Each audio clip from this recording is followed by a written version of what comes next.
Okay, this is going to be showing a tracheostomy tube change on Doug. There are many things involved, from the equipment we move to the preparation of the trach care kit, and so we may move the camera some at times, thanks to Brenda being able to hold the camera. First thing we do is get the microphone out of the way by lifting it up. The next thing we do is release the ventilator anti-disconnect straps and just get them out of our road. We move any towels or blankets that might get in the way of getting things. You might hear the oximeter beep because I lean against the probe some. I change his tracheostomy tube out without gloves because we have the same germs in our house, but any non-familial caregiver would use gloves. It's always a personal preference, but he's had no infection, so we don't use gloves. We try to keep him having, since he has a good immune system, we try to keep it so that he continues to have that. This is the trach care kit. I can open it. Always a struggle for me. And we need the double binned ones because we put hydrogen peroxide in this side and we put sterile water in this side. We lift out the one tray. Like I said, I don't use the gloves, so I remove them, put them to the side for other uses. You don't have to find me doing that stuff. The sterile drape, instead of using it as a sterile drape, is where we put KY jelly for the lubricant.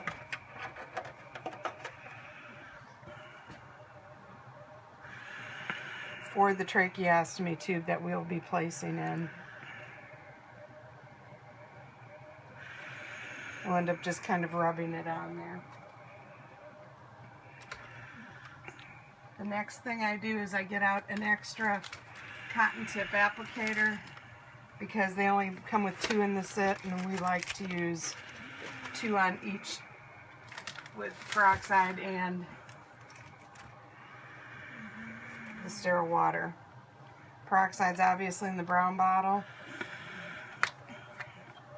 We fill the bin probably almost, the small side of it almost about half full, so that we'll be able to both immerse the tube in it. And then we cut it with a little bit of sterile water. Real exact science here, of course. And then we pour sterile water in the other half for rinsing it. The next thing we're going to do is turn off the humidifier on his ventilator. If the screen's dark on the Trilogy, we push the power button twice to get the turn off screen. We click yes, and then we disconnect him. We move the straps aside, and we take off Doug's trach ties. Now, Doug is unique in that he doesn't have any hard coughing, he doesn't have any excessive movement, he doesn't have excessive secretions, and he doesn't breathe hard. We move this aside to wash later. As you can tell, there's just very little drainage in 24 hours, and that's usually just from having done cough assist. So then the next thing we're going to do is we're going to take the 2 swabs out of the trach care kit. We're going to remove all of the gauze from it and have that and a new dressing ready by his side. The 2 swabs that are in there, we dunk in the peroxide and we just swab around either side of the tube. Then we put those in the trash.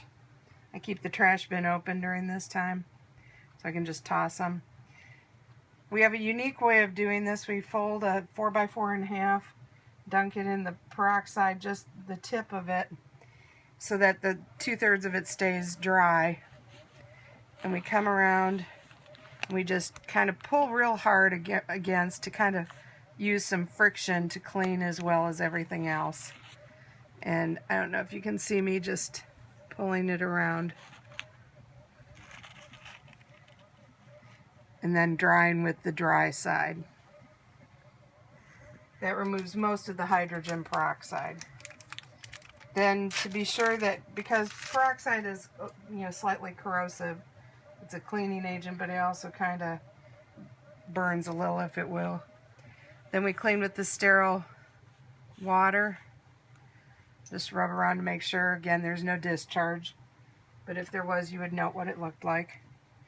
Now this 4x4 that I'm going to fold in half and dip in the sterile water, I'm going to use this for 3 or 4 different things, this one piece, because we get such a limited amount what's in the trach care kit. So I'm going to pull it around there. Then I'm going to use the wet side. The tubes, the trach ties tend to get his skin feeling a little grimy. Then we're going to take the dry side and go around his tube and then go where we just washed under the trach ties. Provokes a little bit of a cough on him. You might have heard him cough a little bit. We're going to save this and we're going to wipe one more time after we get the new trach in. We store them in sterile 4x4s to be rewrapped. And we just wipe the KY onto the... Try and make sure there's not any clumps. And we leave it out just in case we have problems afterwards. You'll notice that the obturator is in there.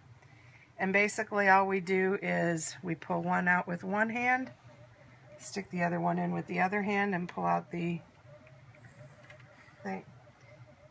The used trach tube, it goes in the peroxide, and we'll clean that in a minute. The obturator, since it only had KY, we just put in the sterile water. And then we use our previously used drying end for just wiping off the excess KY at the throat. We then put on a new homemade dressing. We like these better than the gauze because nothing sticks to them. They're softer and gentler on his skin. And then we snap it. Because Doug doesn't have much of a neck, we've been putting the snap at the bottom lately. It's a little harder for me to close, but it's a little less likely to bunch up. Next thing we've been doing is, because we can't find trach ties that don't cut into him, we put these little pads in on the sides. We just flip them over between uses, trying to make sure that the strap is about halfway down the middle. Most people, you can't afford to have them just rely on the tube staying in place. Doug, like I said, because he doesn't have a cough, it's pretty easy procedure. And then you just pull it, trying to make sure that the blue meets up to there and goes on. Then you get your ventilator straps in place. Doug's very fortunate because he breathes very well for periods of time depending on everything else. When he's not able to talk, can you try and say something right now, Doug? Well, they didn't have air. He doesn't have much air, but if he can't, his way of telling me yes and no, like if I said, "How is this feeling okay? Do you feel good? And do you need anything else?" And the cluck is the no. So then we turn on the humidifier until we've seen the green light, and I tell him green light to be sure the humidity's on. We turn the ventilator on, we attach it, and then we strap it.